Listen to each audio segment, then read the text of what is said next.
Tussen 2500 en 5000 kinders in Suid-Afrika word jaarliks aangeneem. Arise Cape Town, wat gesinne met die proses bystaan, sê hulle is oorval deur klagtes van ouers wat sukkel met dokumentasie. Well, children need a birth certificate to do everything that's legally required, to apply for schools and get on a waiting list, to access medical care, to get proper medical records, obviously anything financial, all of that requires a birth certificate. And so without a name and an identity and a birth certificate, parents have a very difficult time supporting their children.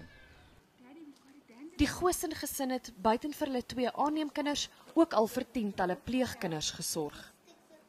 Hulle ken talle ander aanneemouers en almal sê hierdie is nie 'n unieke probleem nie. En almal kla dat die howe is hoor jy nie terug van nie. Kom jy by binnelandse sake en dan die hof nie vir jou die regte papiere gegee nie.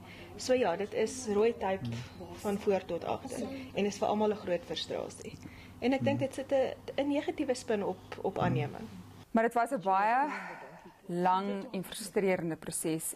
So ek moet supplementary dokumentasie doen om die proses aan te help.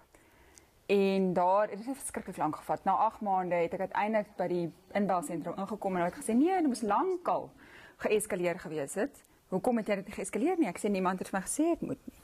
We think that if the Department of Home Affairs could provide one simple, single set of instructions for all of us to follow, it would just streamline the entire process. Unfortunately, we haven't received a reply from the department as of yet. Dis nie net 'n Arise wat sukkel om kommentaar by die departement te kry nie. Ons het 3 dae lank probeer, maar die minister se woordvoerder het bloot gesê die media fokus op die 10% wat skeefloop eerder as die 90% dinge wat hy reg doen. Arise Cape Town het die departement tot 22 April gegee om op sy memorandum te reageer. Daniela van Heerden, Nuus, Johannesburg.